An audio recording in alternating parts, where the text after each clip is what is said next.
What's going on, Facebook and YouTube world? We are back with the locker room. Again, we apologize for just the pop-ins and pops out. We trying our very best to get on schedule here, but we trying to make it. But we here nonetheless. I think last time we came, don't know the month, but I think we was talking about snowfall the last time. So invite, share, let people know that we on, text them, let them know that we on. But I'm Marlon, but you see my screen name. I am him.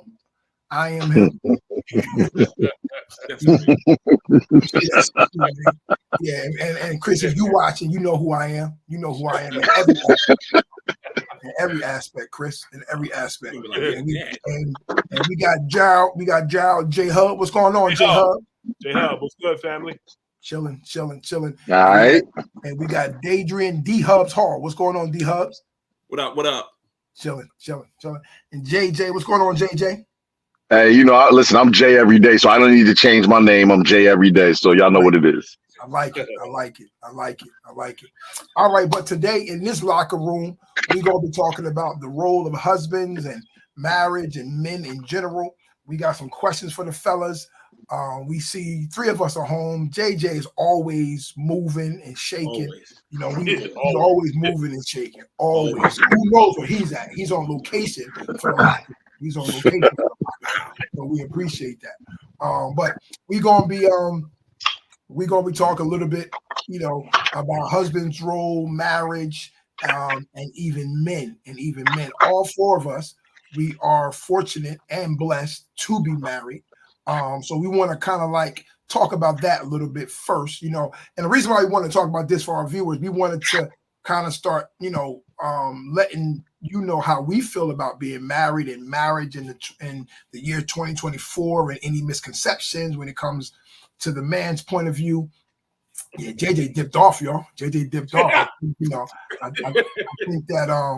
think that being on location, gets them, but we want to talk about, when it comes to marriage and any misconceptions from the man's point of view, we just want to kind of, go from there. But before we go into those details, I want to hear a little bit about you guys' marriages. So D-Hubs Hall, how long you been married, my man? Yeah. I believe I'm the newest comer as far as marriage. Right? Yeah. I'm the last one to get married. It's close between the two of y'all, but you're right. It's close, but it's still. You're right. Technically, you're right. Rocking this shirt that my husband. I love it. My wife decided to get me because that's what it's all about. Best husband since 2016. Okay. So, do the math. Been married for 7 years. Nice. Yeah, been married for 7 years. October made 7 years. Okay. Well, congrats to that, and I'm sure we'll get into more convos about that when it comes to how you feeling in that marriage for 7 years and any advice you would like to give us. J Hub, how long you been married, my brother? 7 years, my dude. 7 years. 7 years. Yes, sir. Okay. You see the shirt? Right. You see the shirt? Dad, you cool as jazz. I like it. 7 years. Blessed marriage. 7 years. Yep. I like it. JJ, how about you, my man? How long you been married, my brother? We 13 in right now. 13 in. I hear you, brother. but look, but been together 30 though. Don't Don't forget that we've been together like 30. So yeah. 15 years, huh? Oh wait. Hold on, not to cut you off. Being that you said that, me and Mel been together for 14 years. But that's not 30 though, right? I'm just saying. But married 7. That's what I'm saying. We've been together for 14 years, but married 7.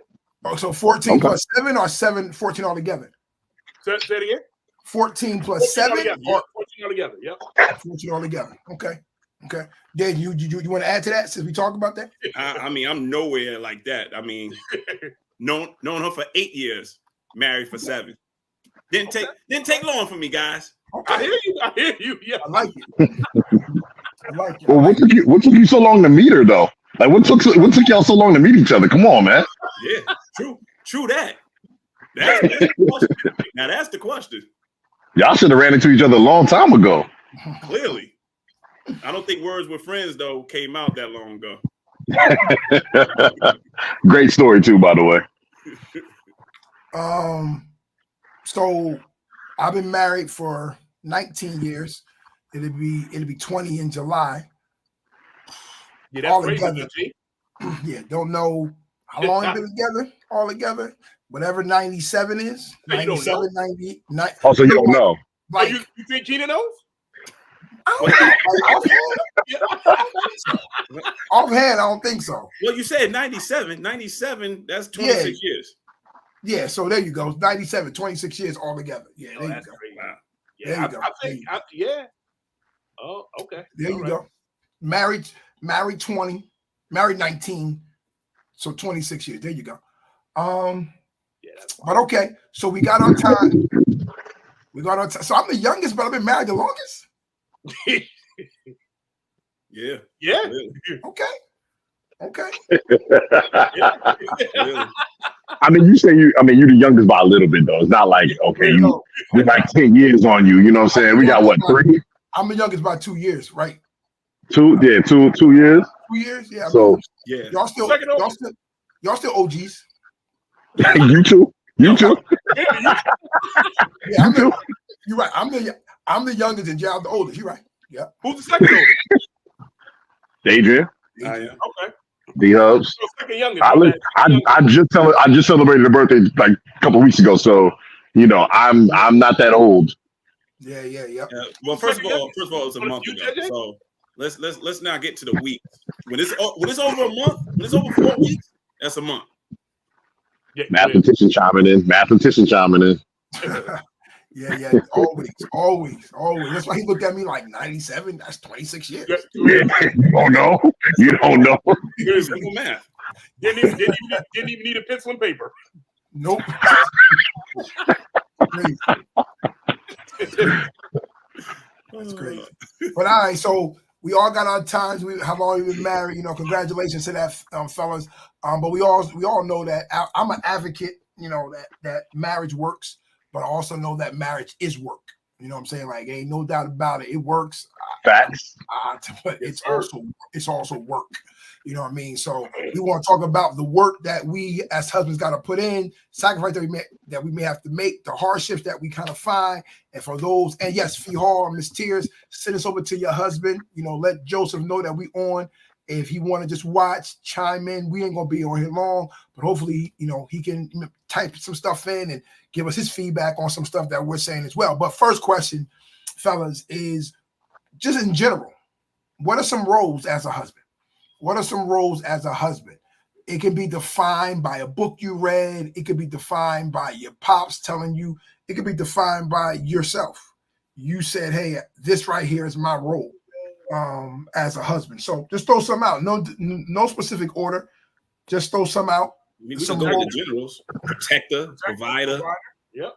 Protector, provider. I like it. Leader. Yep. I like it. Wait, can I interject really quick on the provider? Because I was gonna say something, but I was just trying to find the right words. Listen, everybody's household is different, but I'm gonna say co-provider, because in our household, I can speak for my household, we both work, and both of our jobs are important in order to provide for the house. So it's not just one person's job to provide. That's why I like to say a co-provider. I'm not knocking anybody on this situation if it's hey, listen, I provide for the whole house, so my wife is the caretaker of the house, whatever the case may be. But I would like to say co-provider, because you know I don't have it like that where I can go, I make millions of dollars and you know she doesn't have to work or anything like that. But I would say co-provider. But you do. I feel you. I definitely feel you on that. I'm not in that boat either. But I just feel I'm a provider. But so question then, JJ, because you know why I'm here to play this advocate. Then if that's the case, if that's the case, JJ, then is it co-everything? Then is it co-protector? Is it co? To a certain degree, I think it can be. But like when we say protector, like of course, like okay, now if you have children or even if she wants to protect you, but like you know that I shouldn't say I know in today's times things are a little bit different. But I do think that a man will try to protect his family. That would be more of his job. or his role. Let me not say job, more of his role, I would say. But equally, a woman can protect hers as well, too. Like a woman can protect her family, her children. If that's the case, she can equally do that too. But okay, cool. So now let's look a little bit deeper in the word provider, right? Because I don't just think, I'm thinking we all not just thinking financially providing, right? So let's say like providing vision, the next step for our family. We're gonna buy a house. We're gonna move out. We're gonna move out of this city, go to that city. Is providing in that realm? Who role would that be?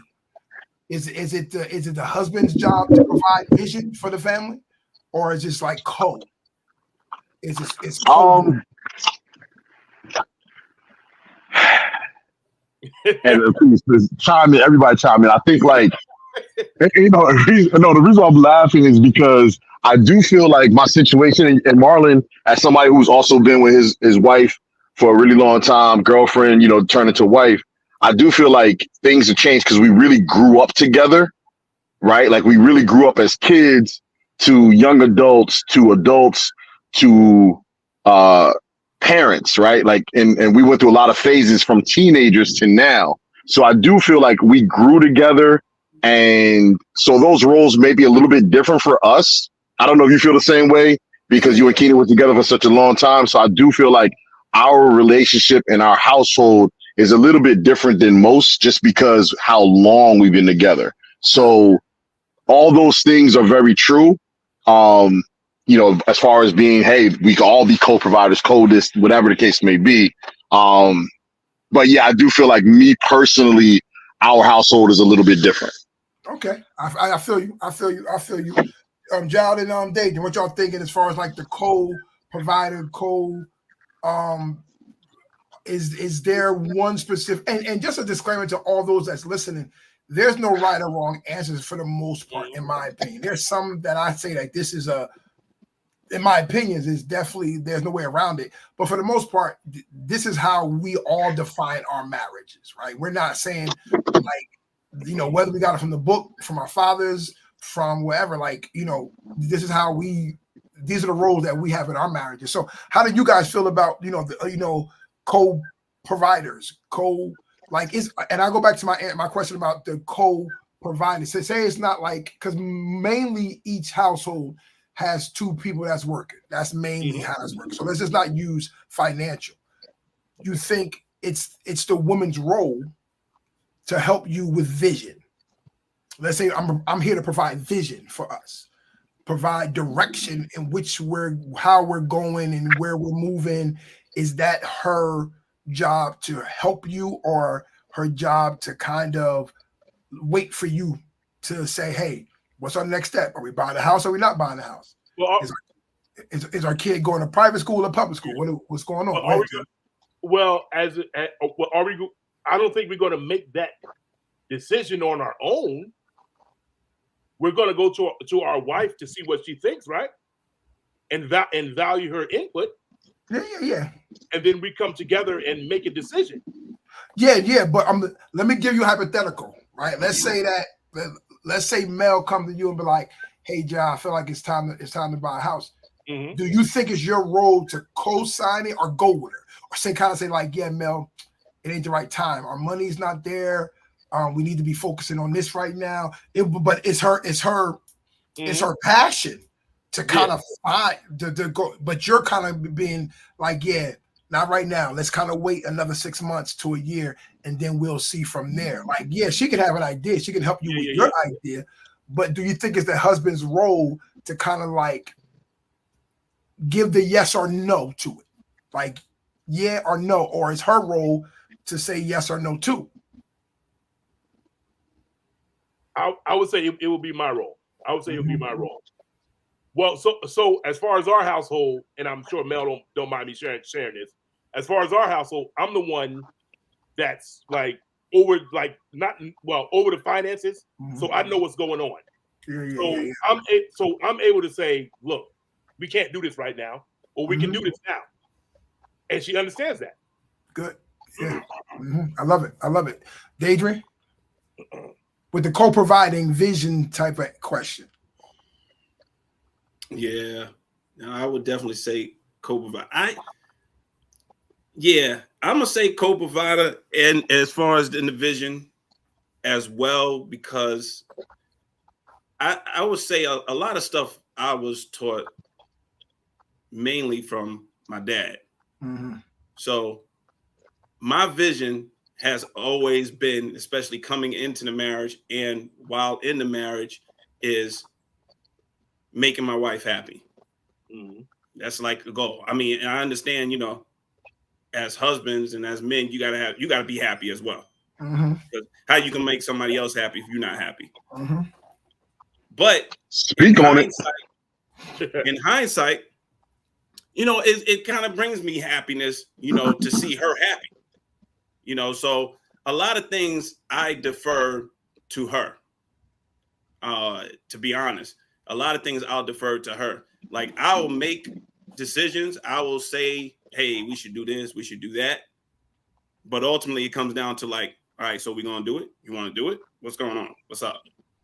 So yeah, with the vision thing, it's not that I don't have visions. I have visions. But I really kind of steer it towards her more than I do for myself, if that makes sense. That makes sense.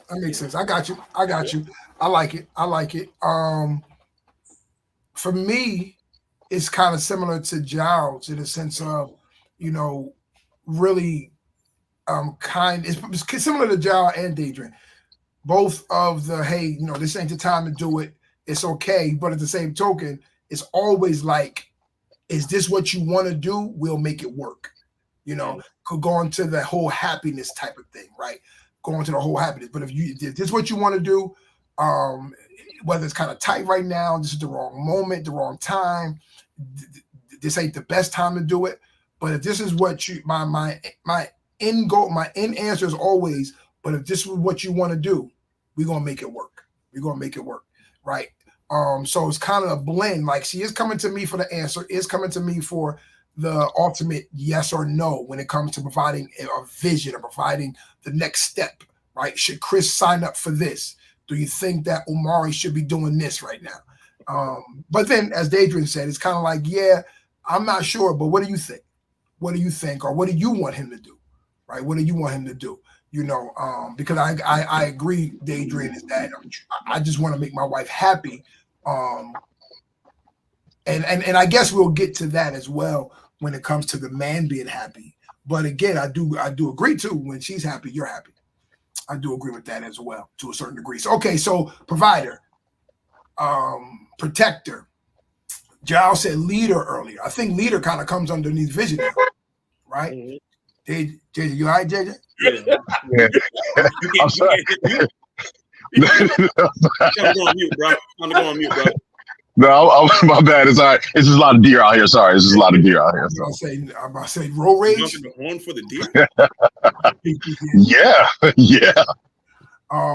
But leader falls underneath again. Leader falls underneath vision, right? Because that's how you're gonna lead. They're gonna get behind you and they're gonna follow where you go, right? You're gonna follow where you go. Now, again, with that same scenario, right? With that same picture, the man's in front, failing behind him. Like I said, that typical role. Is it right for the woman to be in front and the man to be behind her, following with the kids? Like, how is that imagery? So I was going to say, I feel like the leading aspect of it, and this probably can be said for a lot. And I think one of the key words I'll be saying a lot is balance, right? Because there's going to be some things that she may be more passionate about, talk about the wife that she may be more passionate about that she might need to take the lead on. And if as a man, I'm like, oh, she's more passionate about it. Like you said about being happy. It's like, listen, if I don't really have I don't want to say I don't care about it, but like, if it's not really my strong suit, or if it's not really like something that I suggested, I don't have a problem with her taking the lead. I'm like, okay, like that's cool. And I'll follow suit because I don't mind doing it. It wasn't maybe my first choice, but I don't mind doing it. But if you want to lead on it, that's fine, because I feel like it'd be hard for me to lead on something that I'm not passionate about. Yeah. Right? Like, if it wasn't my suggestion, it might be a little bit, I'm not saying I couldn't lead on it, but it might be better to have her take the lead on it. Yeah, yeah. It'd be fine. You know what I'm saying? Because it is communication. It's communication.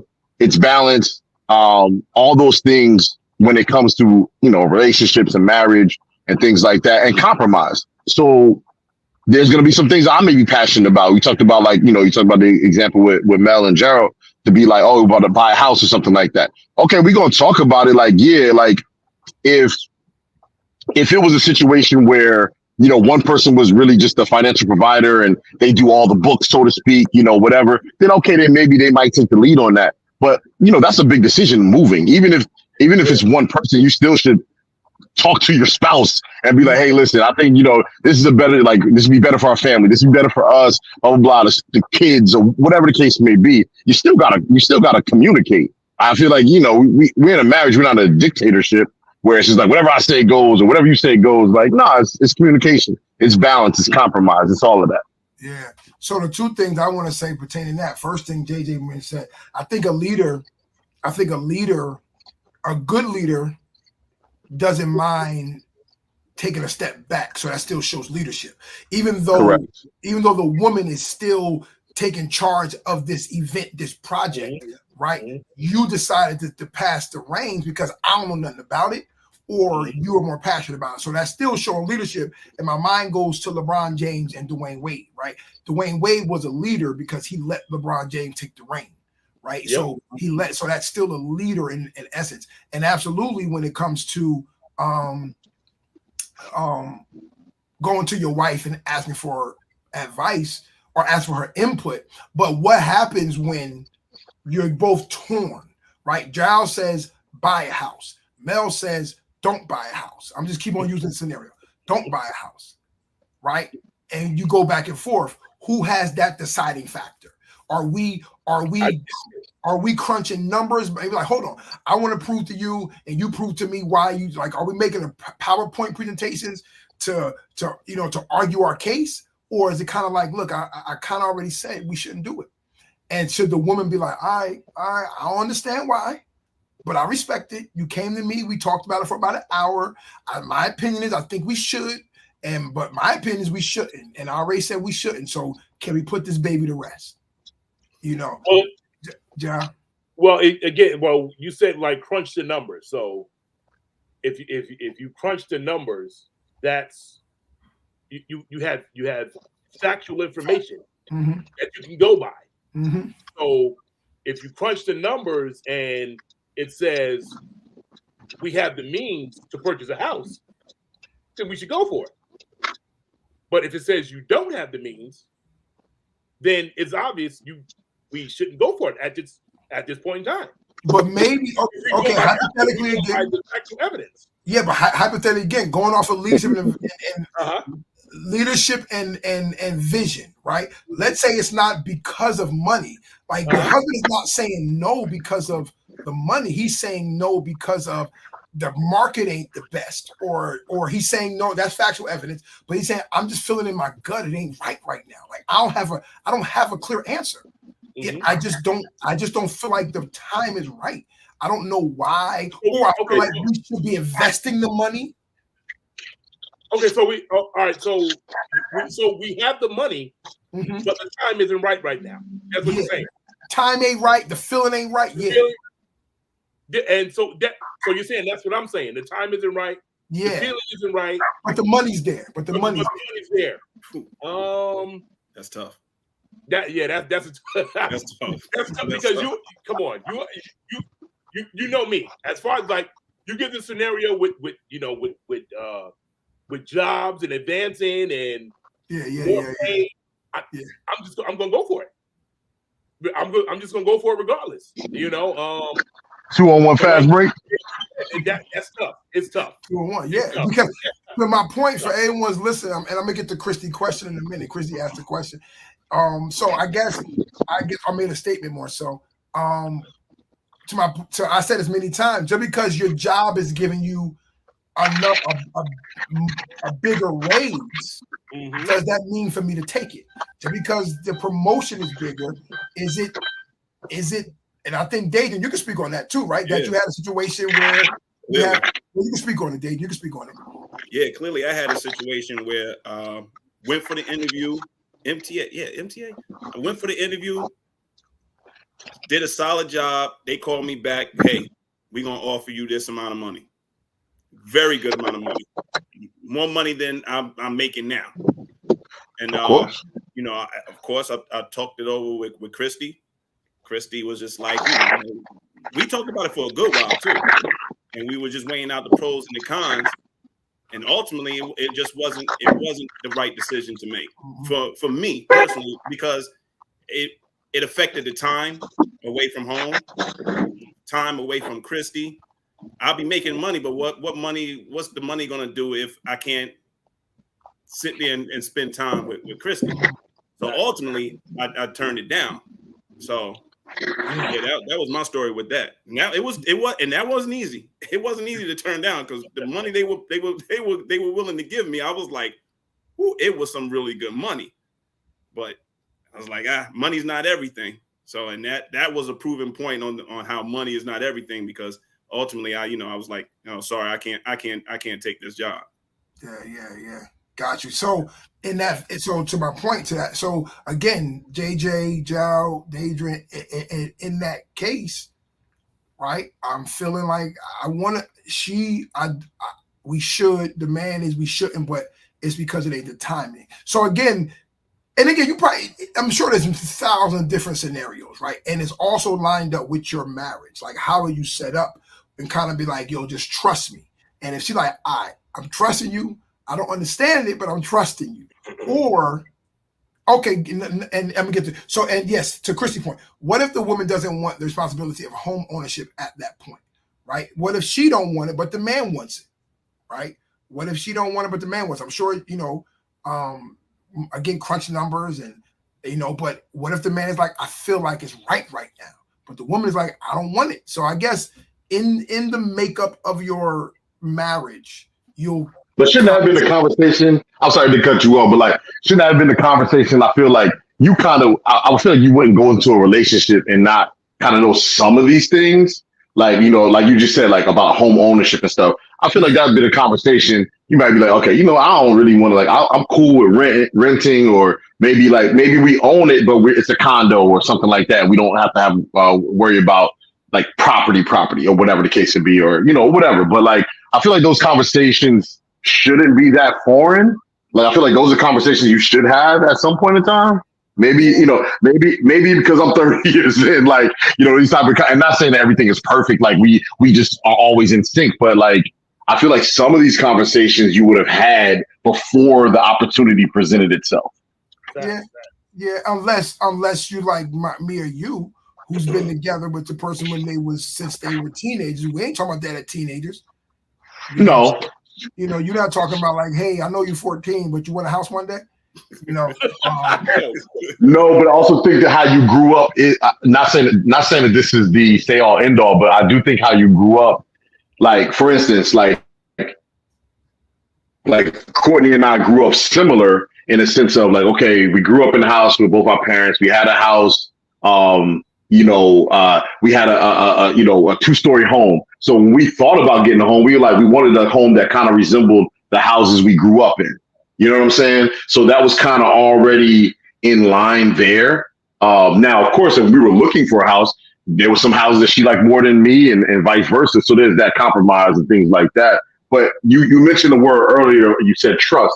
I do think at some point in time it does come to that, to have to trust your partner. And yeah, you may not agree with it, but you'll kind of concede to whatever that case may be, because like you said, maybe the person doesn't want to, but the numbers say, hey, we can do this house.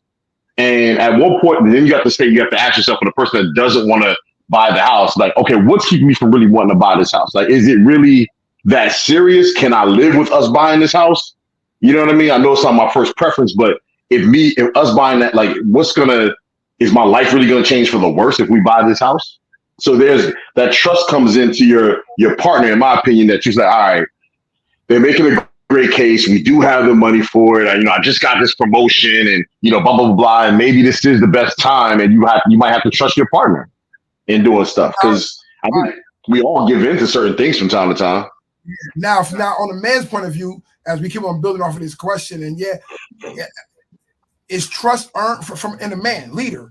head of the house, right? We all believers and Christians, so we all believe, right, that man is the head of the house, and that's a responsibility, and that's another topic in a nutshell, in another time, in another, no, same topic, right? It's the same topic, but is trust given or is trust earned? Both. Okay. In what sense are you I talking go about? both. Let's say in this sense right here, like I'm gonna trust you that it's not the right time to do this. I'm gonna trust you. Now, is the wife saying that because he's just a husband, I trust you, or because you've earned my trust? Because you've earned my trust, like you've proven over time that you can be trusted with my future. You can be trusted with my money, our money.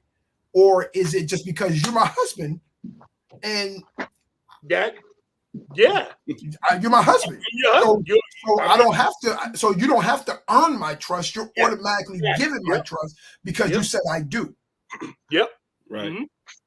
That's the way it should be. Okay. Yeah, absolutely.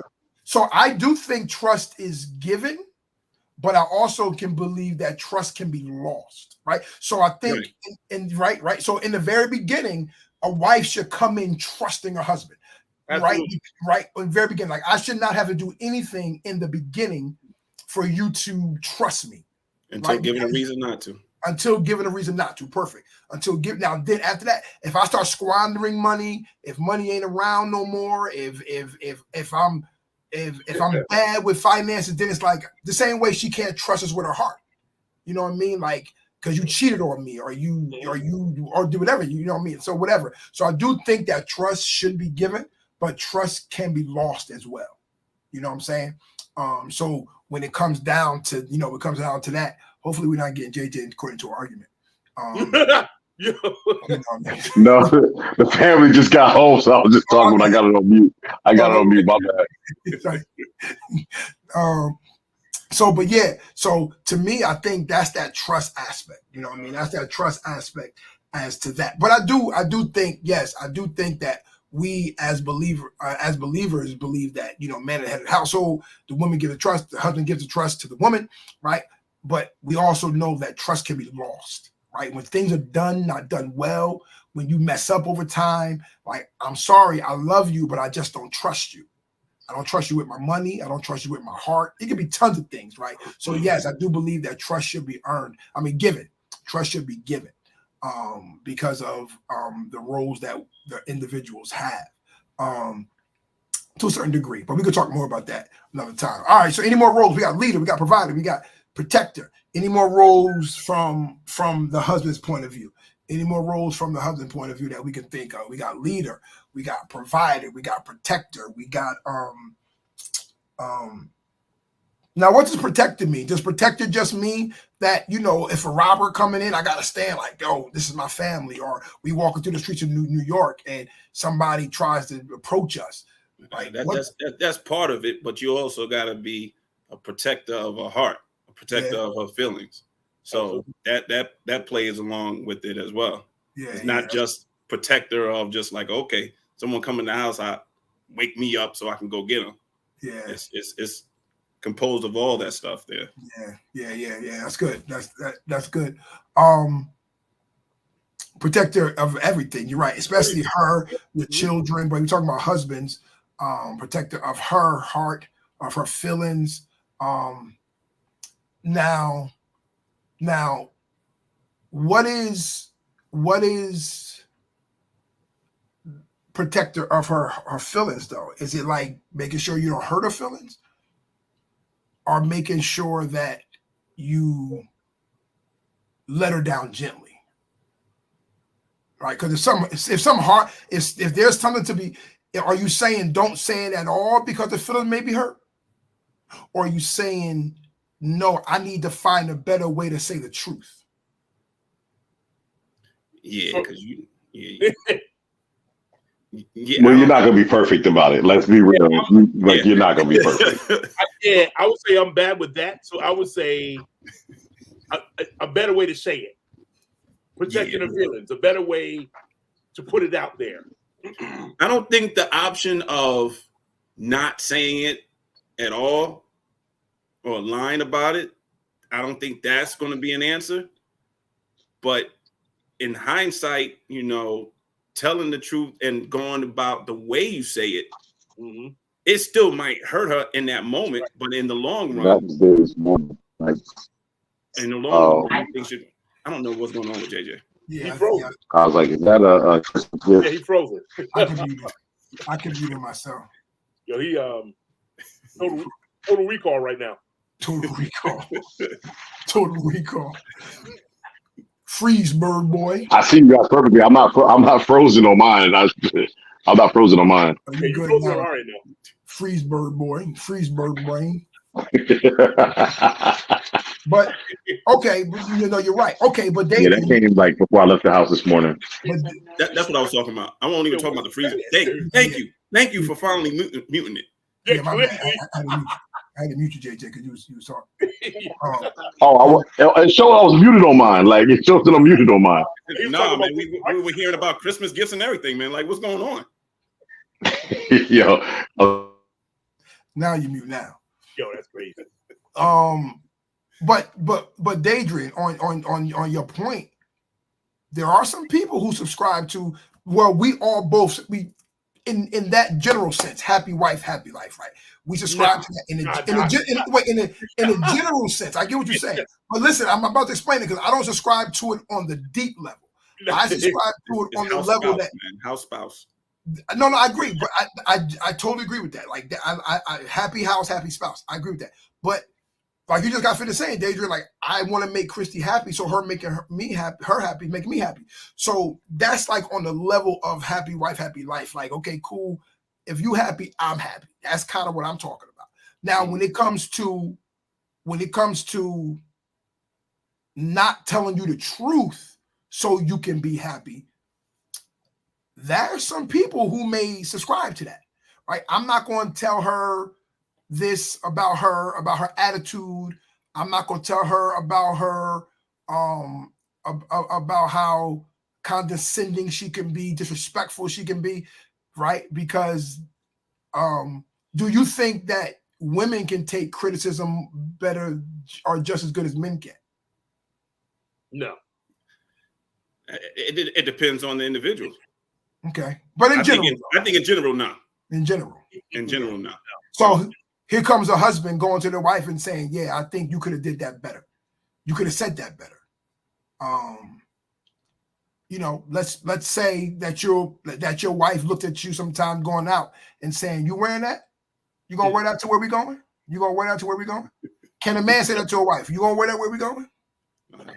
Yeah. I said that a couple times, whether I was being funny or not. But So, but going back to that happy wife, happy life. Even if a man feels like he shouldn't wear that, he may not want to like ruffle feathers. Like, I'm just gonna let it go. It is all about how you say stuff. It is all. It's your wording, Gerald. You said it earlier. About how you say certain things, like. Because is it though? Okay, it is about how you say certain things because, and plus you got to know who you're dealing with, the individual that you're dealing with, because everybody is different. Okay, but look at us, right? We've been friends for a long time. As guys, we talk to each other all the time. Yo, that's crazy. Yo, you wild, and we just take it because we clown each other. We whatever. We hike on each other. We just say we hike. Whatever. But if you said it to your spouse that way, it'll be perceived a different way. Even if you've been with I don't care if you've been with your spouse 30 years, 25 years, 8 years, whatever. Like, I feel like it would be perceived a different way. And like I said, you got to know who you're dealing with. You got to know your audience, right? So you might have said it in a way where like you wasn't trying to be super mean spirited, but that doesn't mean that's how the person's going to take it. Like, they still like you really can't control how they take it. So that's a whole other situation. I feel like when we say it depends on how you say it, right? I feel like that's always coming down on if I say it wrong, you're going to take it wrong. Like, so it's going to always be the person who's saying it's fault. It's never going to be the person who's receiving it fault. Like, if you would have said it better, I would have received it better. I don't think so. I just think what I said bothered you. I could have said sometimes. I could have said it with flowers connected to it. I could have said it with with a bed of roses. I could have said it like that, but because you liked what you were doing, because you like what you were wearing, I said it nice, and you still got bothered by it. So I don't think it's always. I do think it's a combination of how you say it. I think it's a combination of when you say it. Like it also got to be timing too, not just how, but also when, right? Because all of the responsibility can't be on the person who's saying it. Some of the responsibilities got to be on the person who's receiving it too, and saying, "Yeah, I said it nice. You just wasn't ready for me to say it. You wasn't ready for me to say it. Like you thought that I was going to be okay with this. But I said it nice. You wasn't ready for me to say no. You was ready for me to say yeah. So when I said no, it threw you back like, whoa, I wasn't ready for that. So then I got. So I do think it is a lot to who when you saying it and how you saying it, but also too, as we're saying multiple times, also think that depending on who the person is you're talking to, sometimes they can't receive anything. It's hard for them to receive anything. All right. But it's still our role as husbands to say it, as Adrian said, to protect. I know one quick story. I'll make it real quick. And this was a learning experience. I probably said this to you guys in separate ways. Me and Keena was in Miami earlier in our marriage, probably like I don't even know if we had any children yet. So yeah, Chris probably was young. So I said like 15 years ago. We was in Miami, and she had this skirt on, and she's like, "How I look?" I'm like, "You look nice, right?" But in my mind, I'm like, "Yo, that skirt too short, bro. Like, yo, that skirt too short, right?" And soon as we got outside, you people looking, honking or whatever, and I said something, and she was like, "Well, why you let me come out like this? Right? Why you let me come out like this?" I asked you how I was looking. I just didn't believe that she would have received what I was saying. I would have thought, but because I like it. So I just didn't think that she would have received it. So, but I learned from that 15 years ago. I learned from that to be honest, no matter how she's going to take it, no matter how she's going to receive it. Just say, "Hey, I think it's too short. I know you're your own woman. You can do whatever you want to do, but I feel like it's too short, too tight. I feel like you say it was too loud, whatever the situation is. I feel like I need to say it and be honest because I believe that I'm here to protect. Right? I could have protected her from those stares. I could have protected her from those honks. But I just felt like she was going to be like, "Yeah, I know, but I think it's cute." And well, what's the point of me saying anything then? If you're gonna wear it anyway, what's the point of me saying anything? But she said that she would have listened if I would have said what I said. I totally agree with that because it's kind of like the age-old thing of like, be careful what you ask for because like you said, if you're not willing to receive, like you asked a question, do you really want to hear an answer, or you had an answer in mind that you only wanted to hear, right? Yeah. Because that is the real thing, and I think, and I hate to sound, I don't want to sound misogynistic or whatever, but I do think that like. It's the age-old thing, like, I think you might even mention, do I look fat in this or something like that? Like, that's like, you see that in the commercials, like, do I look fat in this? It was like, wow, do you need a Twix? You need a Twix to talk about like this? You know what I mean? Because if you say like, well, it's not really flattering on you, then it's going to be, oh, you're saying I'm fat. It's like, well, do you want me to be real with you? Like, or not? Because like you said, you said Keena asked you about the skirt. Like, you was like, yo, you look good because to me, like you said, like to me, yo, you look banging. But then it's like, but yeah, if you go out here in these streets, everybody gonna be looking at you. You know what I mean? And everybody's different with their spouses and their relationship or whatever. But I know, like, I'm probably like saying with you, like, I wouldn't want to put my wife in a situation where, like, I'm always constantly like telling her, like, hey, your shirt might be unbuttoned a little bit. Like, hey, you might want to fix that or whatever. But I don't want to say I hate, but like, I really don't like this today's times. They're like, well, why is he telling you how to dress? It's like, yo, I'm keeping. Yeah. My wife, my girl, like I'm protecting her from all that type of stuff. And what kind of person would I be to tell her like, yo, your shirt, like everybody can kind of see it. I'm not telling her that. You know what I'm saying? Like, it's not about controlling how she's dressing. It's like, but also too, like, once again, knowing your audience. I know that Courtney is a more conservative type person when it comes to that type of stuff. So if she was caught slipping, she would want me to let her know. You know what I'm saying? Like, oh, your underwear is showing, or whatever the case would be. Like, if I went out there, she would be like, "You didn't tell me." Like, you know what I'm saying? So you gotta know who you're dealing with, and like I said, I just don't like that that negative connotation of like you're trying to control your spouse by telling her what to wear. It's like it's not that. It's not that. Yeah, and If that's our relationship, then that's cool. But yeah, that's probably not most people's relationships when they come to their wives. yeah, and I would say wardrobe malfunction for the most people. I think you should be saying that, right? I think with the men, because the woman is she's ready for this dress, right? She went out, bought this dress, and she's wearing it. And like JJ said, when she put it on and she's just asking you how I look, she's not ready for that. Ain't flattering. She's wanting you to have the same energy she got. Oh, you look banging, babe. Oh, you look banging, because that's the energy she got. She spent her money. She tried it on. She sent the picture to her friends, and now she's throwing it on for a man because y'all going out to dinner. You hit it with the how I look. What if you say, yeah, not that flattering. I don't think you should wear that. Is she ready for that? Is she ready? Like, oh, say less. Let me find another dress. Right. You ain't said nothing. I bought 3 dresses anyway. She ain't ready for that. She ain't ready for that. She's ready. She's expecting you to say what she's feeling.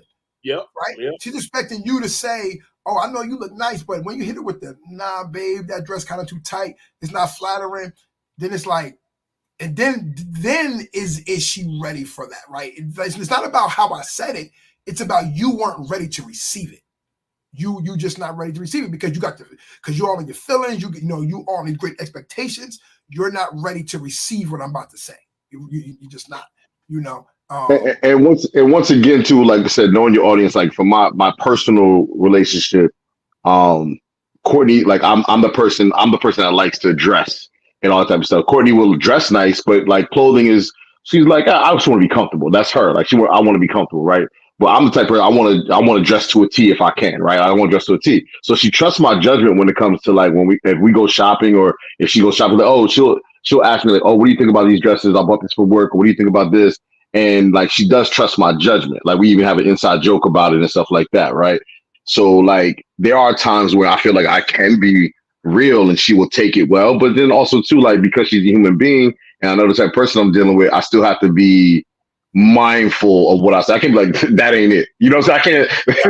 I can't say that. That ain't it. Find another one next. Like I can't say something like that. Like I still have to say it the right way, but I do say she would trust my judgment in the clothing department and stuff like that.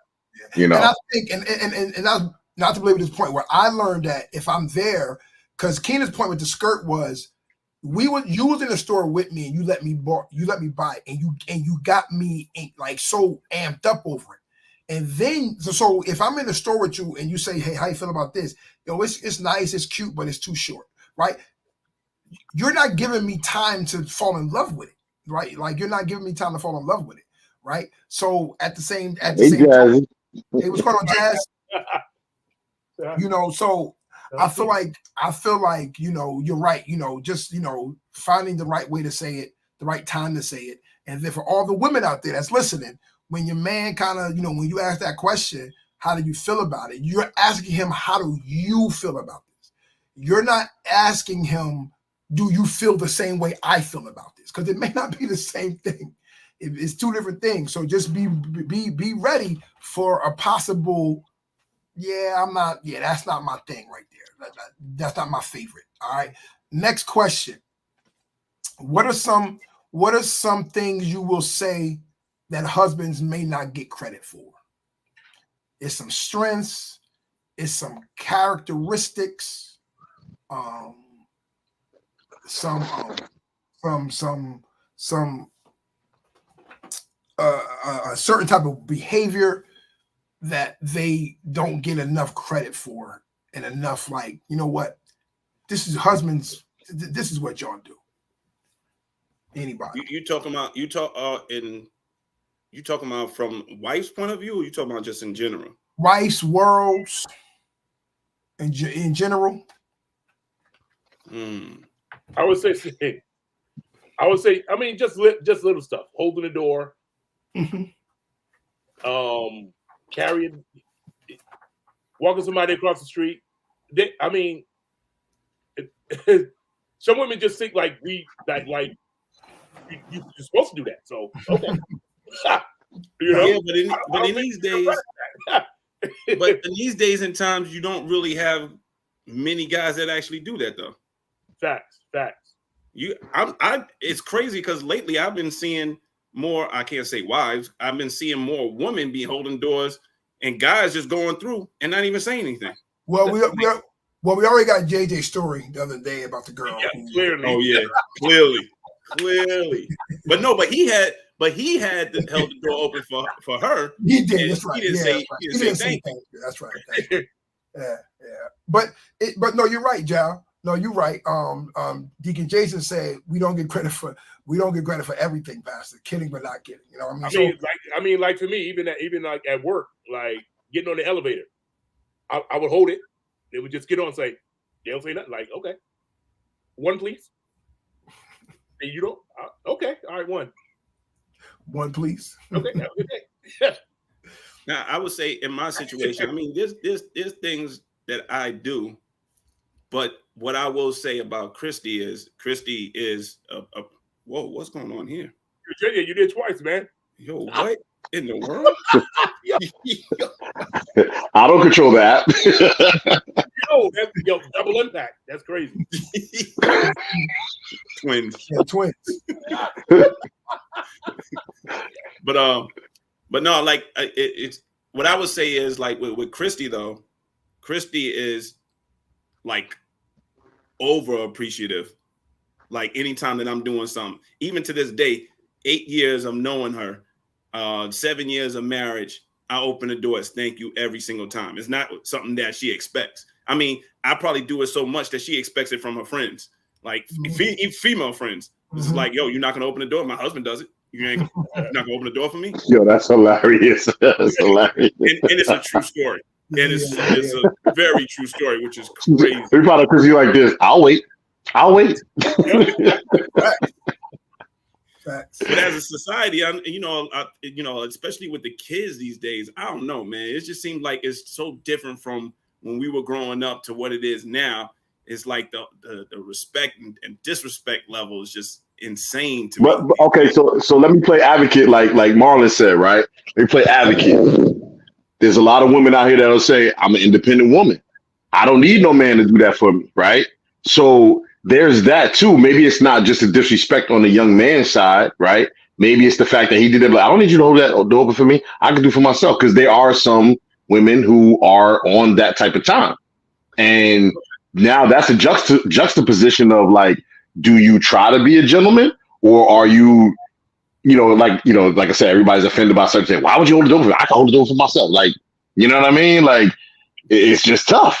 We talked about the discussion we had the other day about like Marlon saying he had to help people, and the UPS person or whatever it was, like she easily could have said, I got this. Like, why do you think? Because I'm 120 pounds, I can't carry this? Like, that could easily been her response.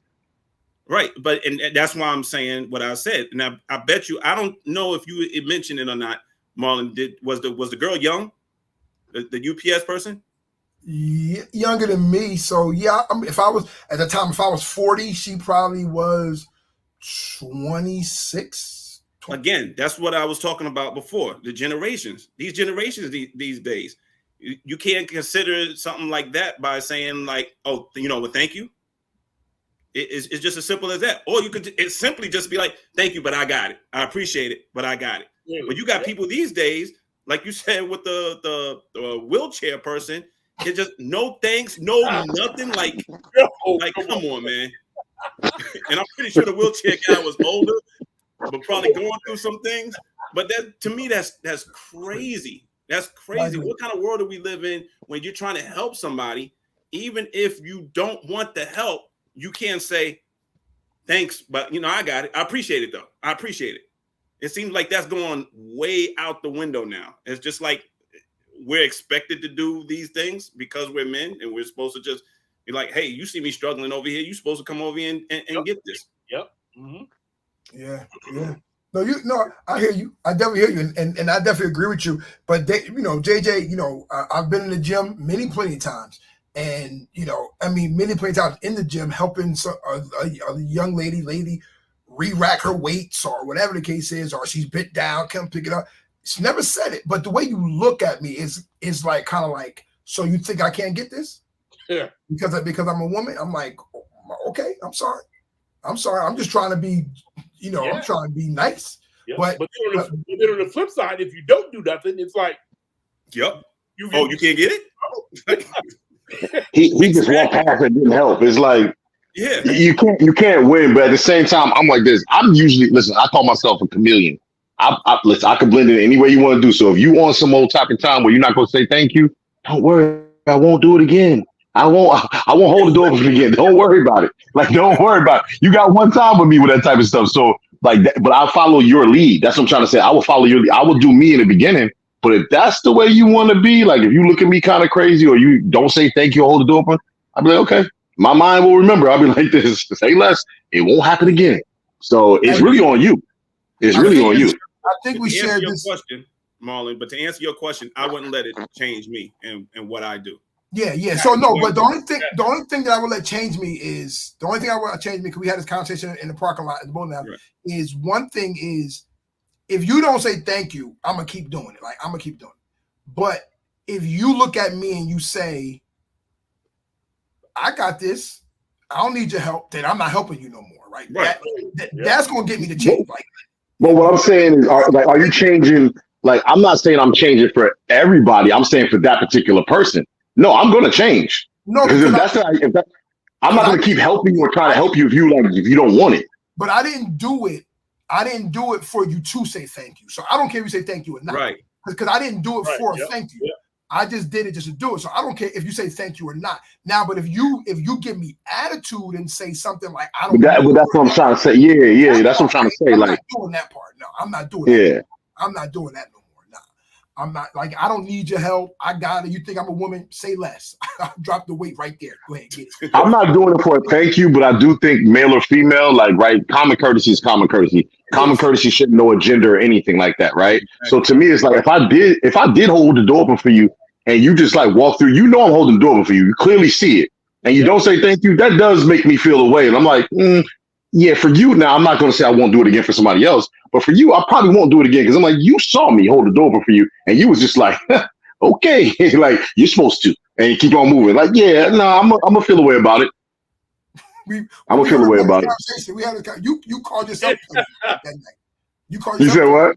You called yourself. Oh, yeah. I can be petty. I always say I'm petty. I can be petty. That's what you said. And I can do it better than most when I want to be on my job. I'm saying I can do it better than most. I just choose not to be that person all the time. I love it. So as far as the credit, you're right. When specifically it is that, but ultimately I think men have a great character of a strength of being patient, of being real patient, right? And I don't know if it's recognized in general, right? In a sense of how patient men are, husbands are, right? I mean, it can go from just shopping with women, right? Yeah. It can go from are you guys I'm gonna ask you a question real quick, and I guess you could be specific with when it comes to your woman, and if they're watching, I think mine might be asleep, so I can probably lie a little bit. No, I'm joking, but are you guys, when it has to do something like that as husbands, will you guys call yourselves team players when you're doing something you don't want to do? Or are you a lump on the log? Meaning like I'm there, but I'm complaining while I'm here. Or I'm a team player, I'm here. I'm a team player, I'm there. If I'm here, I'm here, but I'm gonna go and be like, what time we leaving? Nah, I'm all in. 2-3 hours. Let's do it. Oh, we know, Gerald. You're a party pooper. We know. I'm done. Yep. So where's my credit? You give me credit for that? Yo, that's crazy. I've definitely been all the above. I've been a bump on the log before. I've been a bump on the log before, but like that's probably been more in the past. I feel like I've been a team player. But then there's also time like I even say I use this as an example all the time. Like there was a certain vacation I think we went on one time. The first time we went to Vegas. Like I'm not a big history buff person, right? And so she wanted to like, oh, let's go see the Grand Canyon and the Hoover Dam. I was like, I don't really care. Like, I want to be on the Vegas Strip. Like, I want to be out in Vegas. But when we did it, I was like, oh, this was dope. So sometimes it opens your eyes. This way you gotta give it a chance and do things because it does open your eyes to new things. I use him as an example all the time too, like Shanor, you know, Shanor and Cynthia and stuff. They have all the things that you would never think of doing. And we've been on plenty of those type of outings with them and always have fun. Like I've never had a bad time. They had a murder mystery at their house one time. And I was like, okay, it's not my thing, but I'll try it. Had an amazing time. That's dope. Had an amazing time. So sometimes you gotta, you know, especially as with your spouse, sometimes you know, it may not be your cup of tea, but you give it a try at least. You give it a try. Daisy, we're definitely waiting to hear from you because we see Christy comment, so we have to go to you. Yo, why can't she be sleeping? I can lie. Oh, she on this chat. What's up, Christine? What's up, Christine? Oh man, and it's funny. It's funny that you mentioned that, and the way that you mentioned it, and that's why she put "I'm here" because she ready. She ready. Clearly, I saw that. I didn't. I thought that I was a team player because anytime she wants to go somewhere, I'm like, all right, let's go. All right, let's go. Yeah, I'm down. Back in my mind, I don't want to do it. I just recently found out that it definitely shows in my facial expression, in my like, why you, that fits the law thing. Why are you there if you don't really want to be there? But I'm looking at it as in I'm there to support my wife. I'm here to support my wife. My wife wanted me to go. I'm going. Yeah. But yeah, I guess I'm a team player. I'm a team log player. Last lump on the ball. Yeah. Team log. Team log. I got it. And Gerald, how about? Oh no, Gerald, you said you're a team player. And I believe I'm a team player. And that's the truth. Even though Keena, I think she in La La Land right now, but I think I'm a team player. Very rarely don't really like to, to be like negative in a sense, you know what I mean? And she'll look at me and be like, I know you don't want to be here, but thank you. I know this is not your thing, but appreciate it. And I'm like, yeah, it's not, but I know at the same time, I know if I'm a lump on a log, you're not really going to enjoy yourself. Like you're going to be like, come on, let's go. You don't want to be here. Let's leave. And so I'm like, all right, so let me kind of like digress so you can enjoy the experience. But next time, whatever, can we not stay as long or whatever case like that? But I say that, I go back to say patience, right? Because we be in places with our wives and when some of us are patient, even in conversation, depending on what your relationship is like, you know what I mean? Keena would definitely say, no, you talk more than me when we argue. You talk more than me. And I think I do. I think I do. She sleep. You can lie. She sleep. Yes, you can lie. She sleep. Yeah. She talks more than me. This won't get back to her at all. This won't get back to her at all. I don't think she's gonna watch an hour and 3 minutes of this. She might fast forward into it, but but yeah. So even I do think a trait that we have as men is being patient and not rush, even when it comes to decision making, right? I love you ladies, but y'all know that we're not emotional on that level, right? So we're taking time to make a decision, right? We're taking time to make a decision. We're looking at every raw moment, raw moment. And Courtney probably does not like the fact that I take time because I'm the type of person like I need to think about it. I don't like to make brash decisions like all the time, especially like, super important stuff. I like to think about, I like to let it marinate for a little while. And I feel like that probably does annoy her a little bit because I take a little bit of time because I'm one of the type of people I need to feel it, right? Like I need to think about it, I need to feel it like, all right, you know what? I slept on this for a while, thought about this, like, okay, all right. And it may take me 2 days, it may take me 3 days, but that's how I am. Like I do think about things and it does take me a little while. And that's patient, right? And that's patient, and it's not rushing and having any. I tell people all the time, and not to go too far, when joining our church and you come to the church for the first time, right? Now, again, God could do anything. You come to church for the first time, never visited before, and you say, I want to join this church. I appreciate it, but I like the ones that came like 2-3 months, right? And you really took your time to fill our church because you didn't rush. It wasn't emotional. it was a Right, logical, right. not an emotional decision. Like, oh wow, they sung good today, but what if we don't sing good next week? What if we just had a great Yeah, yeah. right? You know what I'm saying? Like they come back every week and say, nah, this church got some consistency. So let me join this church. I love that. You know, but when it comes to emotional decisions, men, we don't really make emotional decisions. You know, we kind of like, let me think about it. Let's sleep on it. You know, and again, so a trait that I think that we don't really get credit for is patience. Patience. There's another one I was thinking before we go to our next question. Well, I don't think it's a trait. It's more of a way that we have. It's just anyway. It all fall under patience. It all fall. What is the hardest thing in marriage to you guys? Now, I guess for you, this is getting personal, right? Because the only thing you can speak on is you. We got one more question after this. You know, this is personal for you. Like,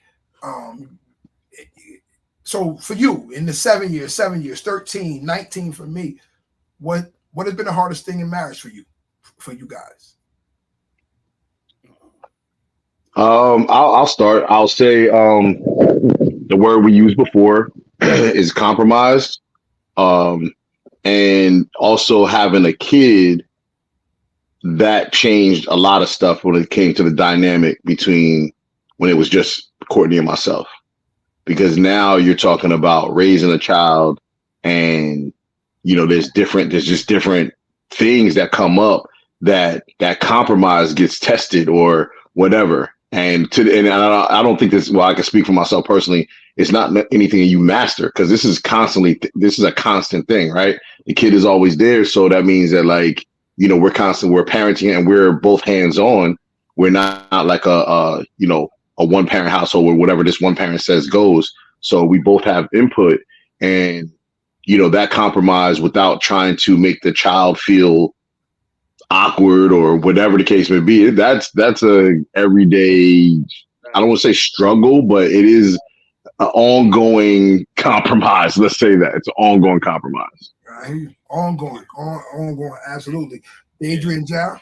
Yeah, definitely compromise. That goes, I think, without saying. I also would say adaptation. You know, to try to adapt to you changing yourself, you have to adapt to your wife changing as well. And that, I'm pretty sure that coincides with compromising as well.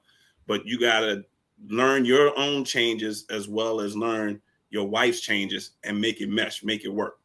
And I think that's where it kind of comes in with when they say marriage is work, because it is. I mean, you got to work on yourself. So if you have to worry about working on yourself and then have to worry about working on what your wife has been working on, it makes it somewhat complicated. But if you communicate, that takes care of a lot of that. Yeah. That's true. I like it. And again, just piggyback on them, I would say compromise also, and like JJ said, also, you know, with having a kid, with Jazzy, it's just like you it's like you have to factor in everything. Like we can't do this now. We can't do that now. Like, it's like, okay, it's like, let's go to the movies, but we can't. We got to get a babysitter. Let's go there. Hey, look, we can't. It's like some things like you can't do because it's like you have a kid now. Like, you have to put your kids first, and we're on the back burner. Yeah. I was saying, similar to Deidre, maybe the exact same thing as Deidre, is the ever evolving of each other. You know what I'm saying? Because Keena is not the same person that I married 19 years ago. You know, she's not, and she shouldn't be. And I'm not the same person, and I'm not the same person I am 19 years ago, and I shouldn't be. So me having to now learn how to love this part, not love, but learn how to communicate with the 40-year-old Keena ain't the same way I communicated with the 20-year-old Keena, you know. And it's kind of like, all right, like Adrian's saying, I got to learn how to talk to you and learn how to deal with my stuff too. You know what I'm saying? I got to do that, because that's the hardest part for me, because you always changing, always wanting. So the hardest part for me is the ever evolving of each other, and you having to just stay on pace with it. And I'm like, constantly learning. Yeah, possibly. You're like, okay, so that's not her community. That's not her language no more. Like, what's your language now? You know what I'm saying? Like, you know what I'm saying? Like, how do I get to you now? Because that used to work when you was 32. Now you 40. That don't work no more. Like, oh, because you changing, because you getting mature, whatever the case may be. So I do think that's the hardest part, just trying to keep up. Because truth of the matter is, I got to, because she doesn't want 20, or I guess 25-year-old Marlon dealing with 40-year-old Keena. Like, nah, bro, you gonna have to grow with me. You have to grow with me, you know. And the needs change, right? And the needs change. And I realized, and we had a conversation about 6-7 months ago. I didn't want that before, but I didn't need that before, but I need it now, right? I didn't need this much affection, but I do need affection now, right? I didn't need this much attention, but I need this attention now. I'm thinking about mine, like, why? Like, what changed? Right? But tons of things could have changed, right? Hormones could have changed. Just life in general could change. And you know what I mean? Like, like things have changed. And I'm sitting here like now, another question. If these things are needed, like if they're changing with her, with your wife, is it her responsibility to tell you what she needs, or your responsibility to know what she needs? Nah, we're not mine. Both. It's your responsibility to be. It's your responsibility to be observant. Okay. Because we should all be observant. But Gerald said it best. Like, I'm not a mind reader either. Like, you got to communicate that with me too. I might be able to see it on my own, or she might be able to see it on her own. Like, okay, he changed it, whatever the case may be. But at the same time, like, you can't get mad if I don't hit all the marks that you want to be. You know what I'm saying? That want to be hit. Like, so it's like I can be observant, know that you might need more affection here, but at the same time, if you want words of affirmation, this, that, and the other, blah, blah, blah, like, you're gonna have to communicate that with me, because I don't know you changed, right? And I see certain things, but I may not know everything. So in order for me to hit. But if you see it, my bad. If you see it, you're playing the advocate. If you see it, it's our responsibility to go up to her, right, and say, one, what's going on, and possibly two, what you need from me, right? So I think that's a given, right? I see that you're going through. I see that you're frustrated. See that you're aggravated. The woman shouldn't have to wait for the invitation. I mean, the woman shouldn't have to wait, or the man shouldn't have to wait for the invitation and say, you can come over now and ask me what's wrong with me. Like, nah, like, you should automatically go over to her and ask her what's wrong with her, right? And then she in turn will tell you what's wrong. And then she in turn would say, this is what you can do. But if you see me crying, you probably need to come over here and say, yo, what's wrong? So you should. Oh, you should. Okay, I'll give you pushback. On that. I'm ready. Like, I'm ready. Nothing. I'm good. Right. Thank you, Jeff. That's because sometimes you got to know what you're dealing with, because and I like that could be the answer, because like, okay, if I ask you, and then it goes to the nothing, and then I'm like, come on, I can see. Then now it turns into a little bit of a debate, a little argument. I might need to let you cool down for a minute, and then be like, hey, are you okay? Because, like I said, knowing your audience, you might know where that conversation will go if I say, hey, what's going on? And I may know because that's gonna be a natural reaction. If somebody say nothing, you're gonna be like, come on now, I see, that's like a natural response, right? Come on now, I see something, you're crying. Nothing, I'm okay. All right. Like, okay, now you know what I'm saying? So you might need to know your audience to be like, all right, I'm gonna need to let her to have that moment, and I'll come back to that in a little bit. Yeah, but maybe acting right then and there, huh? True, because that ain't fair. If we see them crying, nothing ain't wrong. I ask and never go back to it. And never go back to it. Like I did my part. Like, you can't say I didn't ask you. You can't say I didn't ask you. And then never to return to it is crazy. But all women that's listening, I don't think, this is my opinion, don't just say nothing, right? I think it's at least say not right now. Say that, like at least say not right now. That whole nothing is not fair. I'm trying to ask you. I'm coming polite. I'm coming soft. Nothing. Ain't nothing wrong, right? So at least say not right now. Give me like 20 minutes. Give me a day, right? I don't know. Because to me, when you say nothing, you're playing that game now. Like, and you might be like you might have a valid point as to like, because it may not involve your spouse, but like you saying nothing. Like, I obviously, like, you're over there hovering, crying, blah, blah, blah, blah. You know what I'm saying? It's like something's wrong. So don't say nothing. Like, don't say, like you said, give me a minute. I want to talk about it right now. Give me a minute. Okay, cool. You know what I'm saying? But when you say nothing, it's like, all right, because that, to me, that's like already like, all right, that's gonna start an argument. Come on, man. Like, not gonna. Or if it's nothing, right? Can we say 90% it's about you, the man? Yeah. Right. I'm gonna go high. Yep. Because why would? Because if it's work, if it's the kids, if it's work, if it's the kids, if it's her siblings, if it's her parents, they'll say they'll it. just say it, right? Yep. They'll just say work. Yep. They'll just say it. But nothing gotta mean it's about you. Yep. Facts. I won't go 90. I'll go high percentage, but I won't go 90.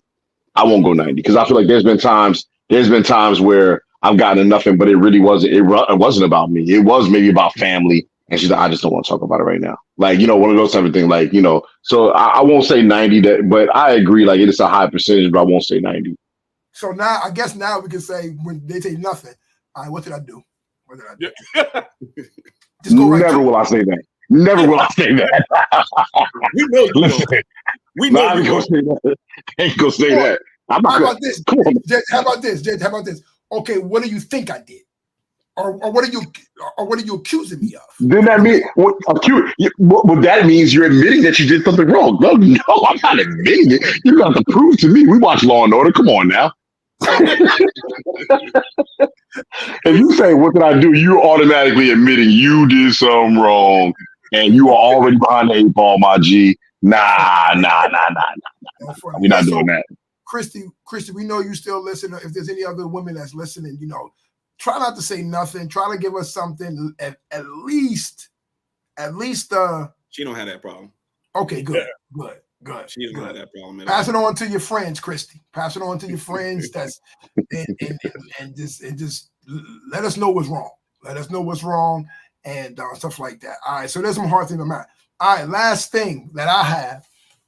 We're an hour and 17 minutes in. We probably get off in here in an hour and a half.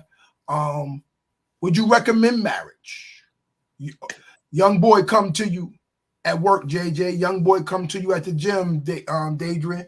Young boy come to you at the bowling alley, John. Why are we saying that? I knew he was going to say.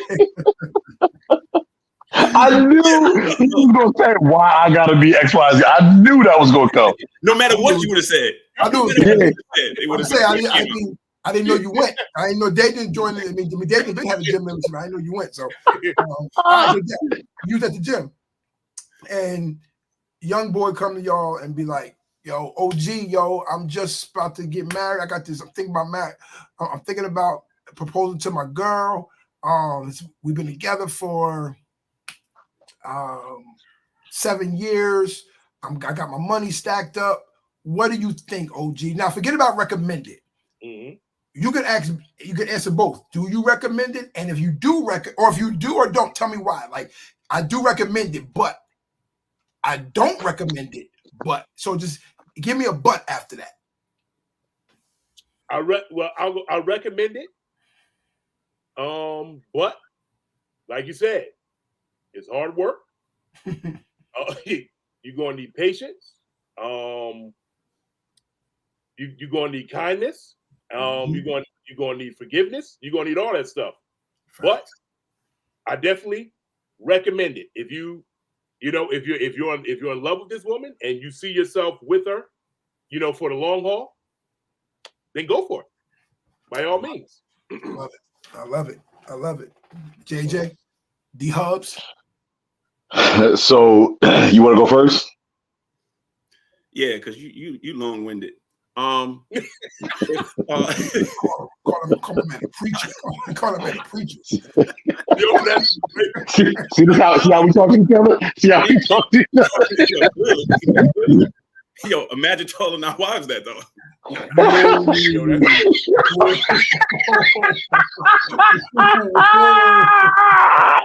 that's crazy.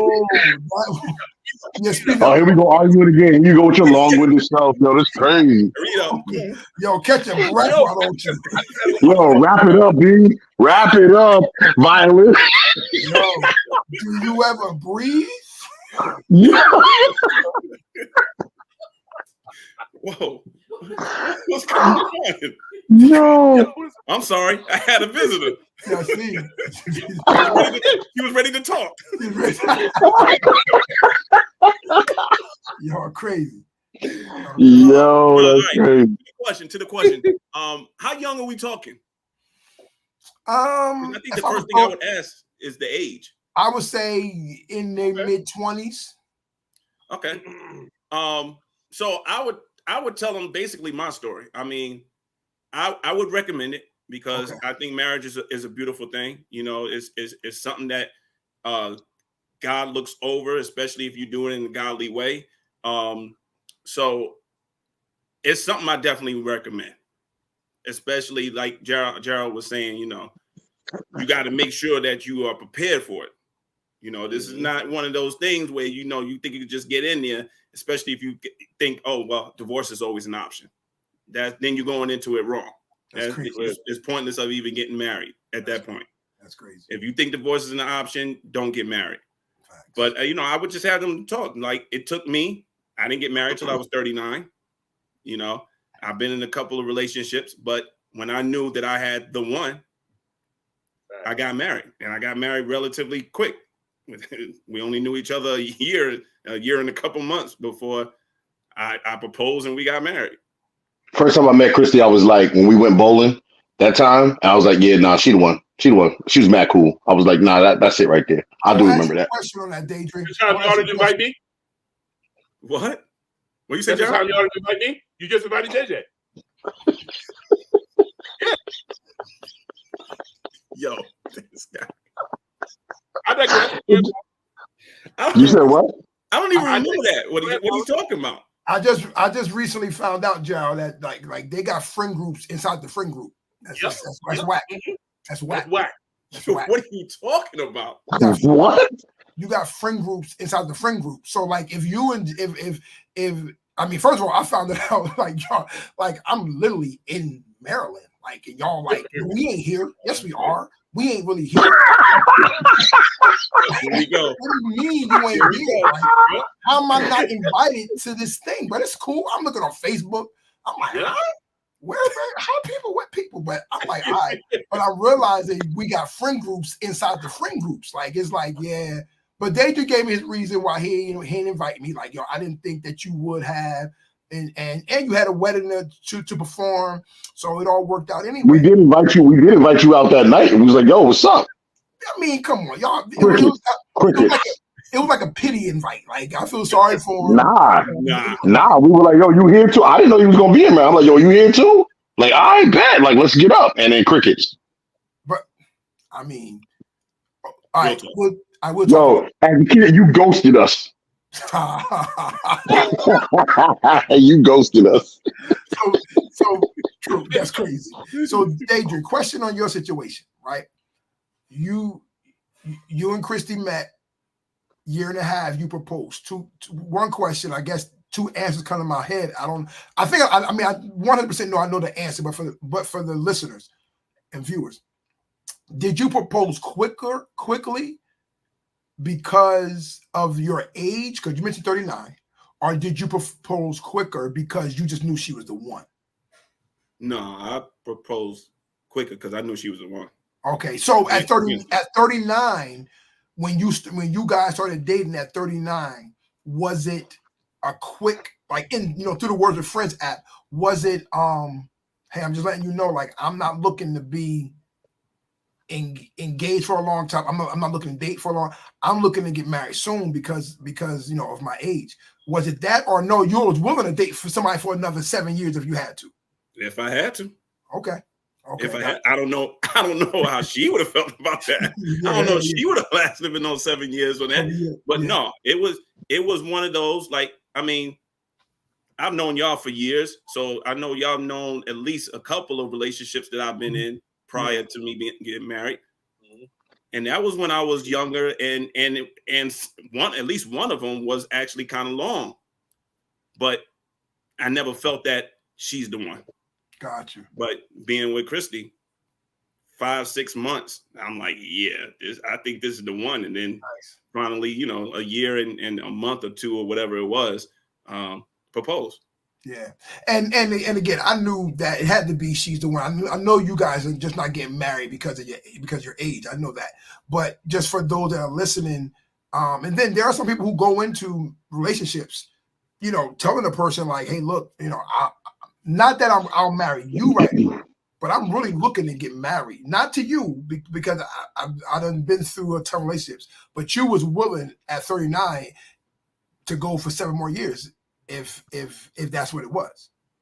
Yeah, if I didn't feel that, hey, you're the one. But my question is, if you didn't feel that you're the one in 6 months, would you break up? I'm not wasting time. Like, I need to feel you're the one soon, quick. I'm not going to waste time. That's a tough question. No, I mean, because it could have been one of those situations where it might need time. Okay. You know, so it could have been easily one of those situations, but this was something like God put in my heart. It was just like, hey, I know it was word through friends, but this is who I'm giving you. Yeah. And when God talks, you listen. Yeah. Let me know, man. I'm trying to write a play off your story. Yeah. Let me know when we sit down and talk. That's a dope story right there.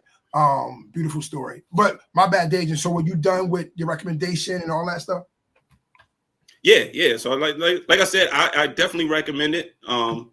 But just like piggyback off what Gerald said, you know, let them know what it takes as far as a marriage. You know, like, and I would highly recommend it, but timing is everything as well. Absolutely. Like, make sure you going in there full-fledged, knowing what you're doing, knowing that this is the one. Don't even think of the D word. Don't even think of it. Because if you're thinking of it and as that's as an option, then definitely I'm not recommending getting married. Facts. JJ, how about you, brother? Dang, I'm the long-winded one. Jeez Louise.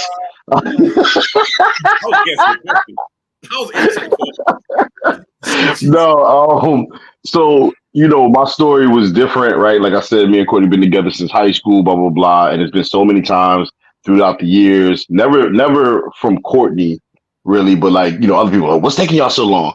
So the suggestion I would give to somebody like, listen, don't go on nobody else's time. Go on your time and your potential wife's time.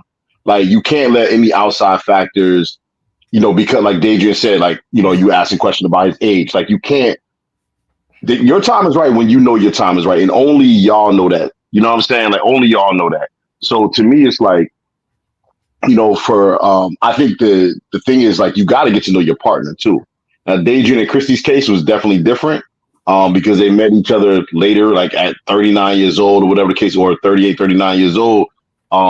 Their case is a little bit different, but I feel like, you know, me and Courtney meeting each other as teenagers. Yeah, we teenagers, but we didn't really get to know each other until a little bit. Like we knew each other, but like I felt like we really got to know each other as we got into like young adults, right? Because now you talking about spending the rest of your life together, like you got to know the person you're dealing with. So I was just suggesting a person like, take the time to get to know somebody. Don't rush, because you can't. Like, I remember, listen, I was approached by my mother-in-law at the time. You know, she was my future mother-in-law, but like she was like, "Oh, when y'all get married?" I said, "When I know, you'll be the first to know." So I wasn't going to let no outside factors, even family, dictate to me or to us when we should be married. That's something between you and your significant other. So whatever time that may be, I would not rush nobody. I would just tell the person, like, listen, get to know your spouse, your future spouse or whatever. Get to know them. And when y'all time is right, y'all time is right. There's no timetable for that whatsoever. I love it. So I'm with everybody else. Marriage is a beautiful thing. Marriage is a beautiful thing. I highly recommend it. I love. Marriage works, but like I said earlier, marriages work. But I'm with JJ. That part right there. Make sure you're with the right person. Like, and again, whether it takes 6 months, whether it takes 3 months, 6 years, whether it takes 3 years, 3 months, whatever. Just make sure you're with the right person, that you feel it. Like, you look at that person and you know, like, I can grow old with you. You know what I mean? Like, I can weather storms with you, right? I'm not just looking at you. I'm not just looking at you and saying, like, I can have happy times with you. But I'm looking at you and say, yo, I can get evicted with you, yo. Yo, I can get my car repoed with you, though. You know what I mean? Like, you know what? First of all, you don't experience anything like that. Facts. I was about to say the same thing. Facts. He must have watched a movie or something. But to piggyback off of that, I'm glad you had said that, because that made me think of something. I knew that I was 39, right? Mm-hmm. And another way that I knew that she was the one, because my thing was, like, if I can be with Christy, and God forbid we couldn't have any kids, and we don't have any kids, and I could still see myself with her, that's another component of her being the one. That's when I that was another component of her being the one. Because I'm like, I know that when you said the whole, growing old with somebody, I know that it would be a constant, it's work, but I knew it would be a constant, like, me and her going back and forth, and it would be a fulfilling life. You know what I'm saying?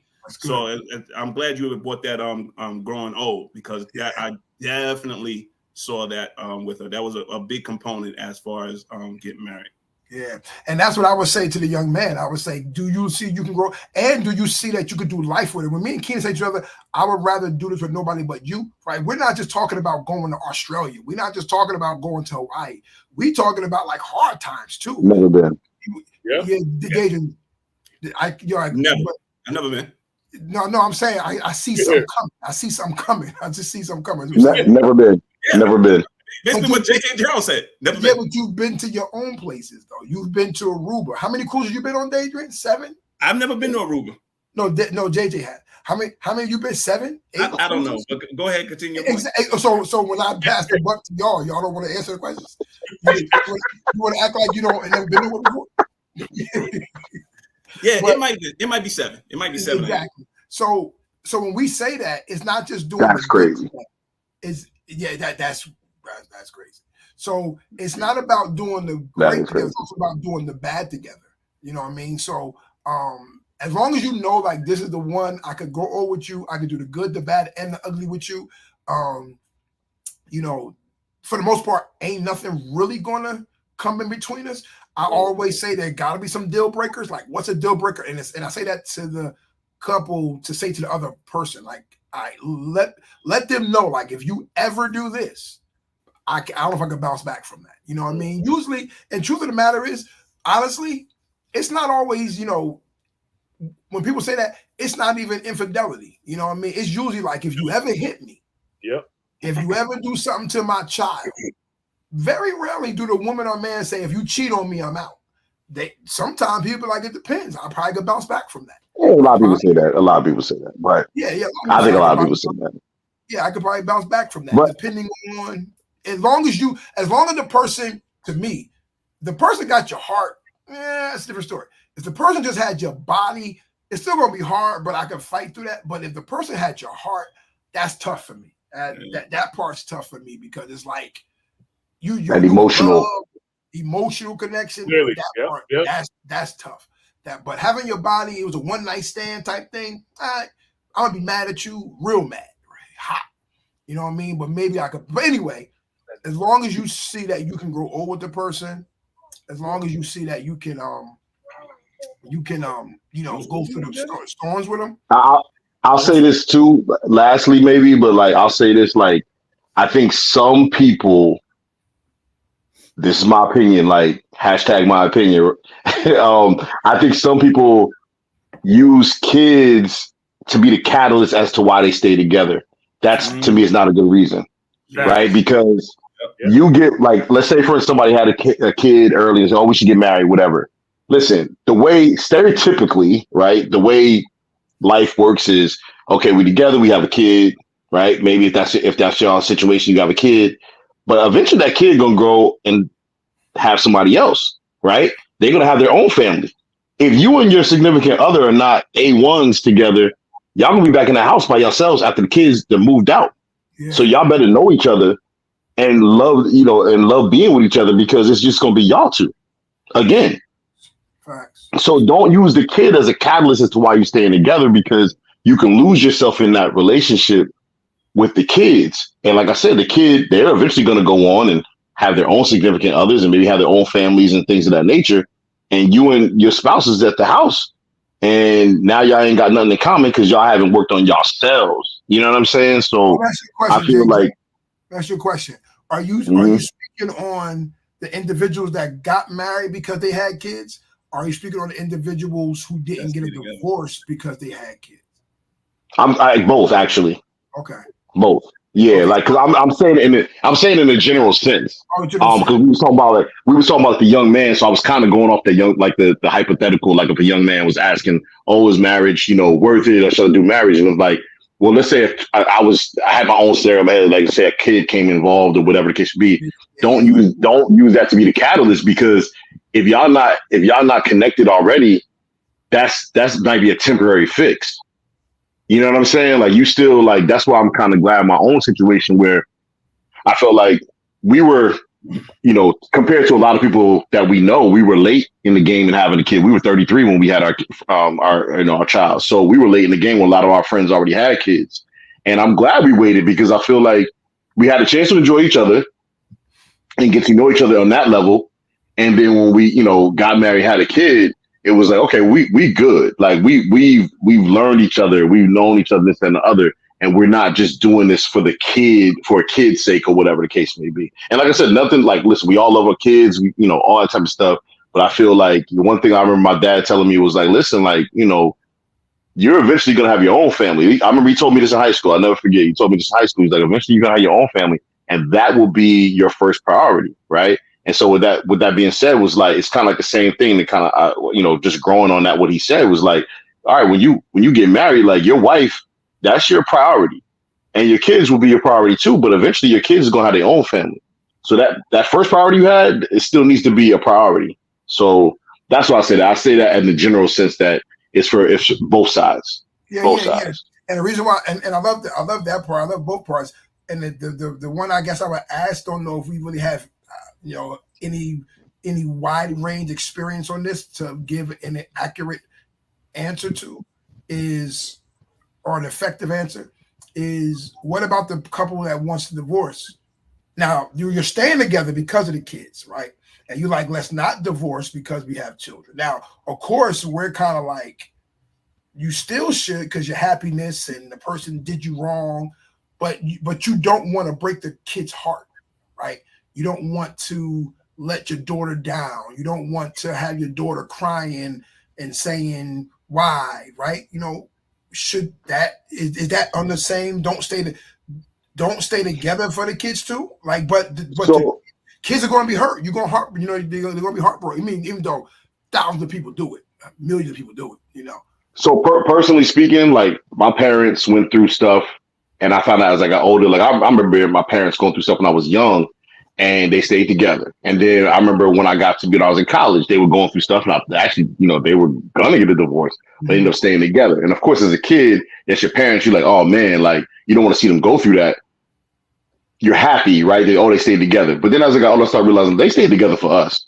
Exactly. And that probably wasn't a good idea. Like, not that I wanted to see them get divorced. They all, like, everybody deserves to be happy, but honestly, they probably stayed together for the wrong reasons, honestly. Because it wasn't really about them. It was about the kids, right? Like, my sister, even though she's, we were, at that time, my sister and myself were adults, young adults, when we were adults, and we had my brother, and like, they probably stayed together for the wrong reasons. Now, being a 46-year-old man, like, I'm looking back at it, I'm like, it wasn't for the right reasons. It was for us, and it sounds noble and everything, but it ultimately led to them getting a divorce or being separated or whatever the case may be. So they didn't stay together for the right reason. So in that regard, like, I know, D, you were saying don't say the D word and stuff, but circumstantially, like, certain situations, that might be something you have to look at. Not saying for a young couple maybe, but like, I feel like some people do stay together for the wrong reasons. And, you look at the kids and it may not be the right reason. Yeah, and I wanted to throw that in there for anyone that may be listening, even though this isn't on divorce, but that kind of went in there and kind of like, and thank you, JJ, for giving your experience with that. When it comes to divorce and things of that nature. But tonight we talked about husbands, and we about to sign off. We appreciate everybody for coming on. We had some people commenting, and we had a steady view about like seven or eight of y'all. I appreciate it. I thank y'all. Spending your Thursday night with us. You could have been watching Thursday Night Football. The Patriots versus who? Steelers. Steelers. There's more viewership here than it is for that. Please. Facts. Could have watched the semifinals of the NBA tournament. Oh, yeah. The tournament. Yeah, the Lakers. Yeah, the Lakers and Pelicans. Who's winning? I don't know. Yeah. So, but yeah, I appreciate y'all for coming on.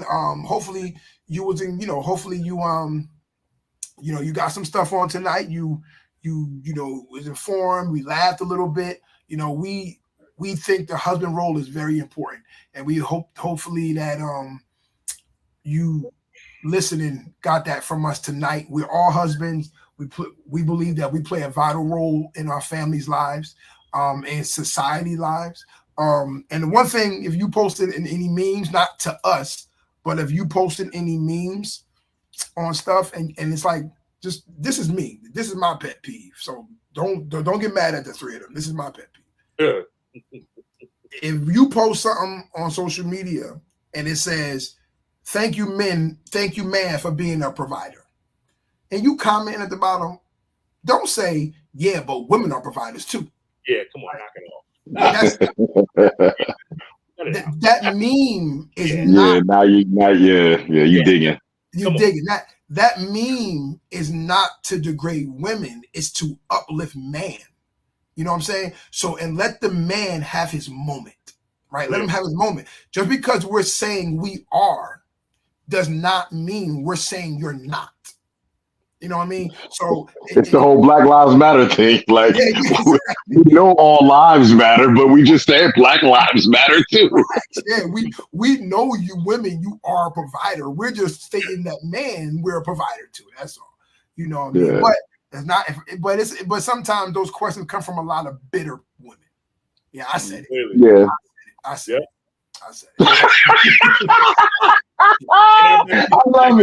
I love it. Yeah. So, but let's continue to celebrate man and celebrate husbands. And I know, all those that listen and watch it, we appreciate you coming on, and we value marriage, we value relationships, and we value family, and we value family. So again, thank y'all. Next time, hopefully, we'll be every other month. So this is December. So we working on every other month, y'all. We got crazy schedules. February we got crazy schedules. These fellas over here, they busy, y'all. They busy. I'm good. They are busy ones. Come on. They busy bees. They busy. When's your next vacation? Okay, all right. Yeah, exactly. So we trying. So February, it's going to be a light one. I told Chris, so watch this. I told Chris that I had the locker room tonight. He was like, work, let's go. I said it's on marriage, Chris. He was like, Dad, come on. Like, I don't want to talk about that. So he was like, he said the next one, can he have a teen locker room? He got three of his friends and him, and they want to come in and debate basketball with us on generation basketball. Who's better? They'll throw some things in there, whatever. I said, I feel like let them run with it though. Like, we just sit back and watch. Let them watch. While we're watching, let them have it. A team like yeah, I like it. I like that too. So it's going to be a light one. However we do it, whether we come on with those young men or we do something else, right? We can easily, debate. I got one in mind, but I'm about to sign off real quick. We can easily debate on a light one, top 3 point guards, and in Magic, Stockton, and Nash. Oh wait, yeah, I'm getting off, man. I ain't gonna do it. He trying us, y'all. Clickbait. Dennis Johnson. You didn't mention Dennis Johnson. Nah. Come on, man. Nah. Yo, Christy says, see y'all in April.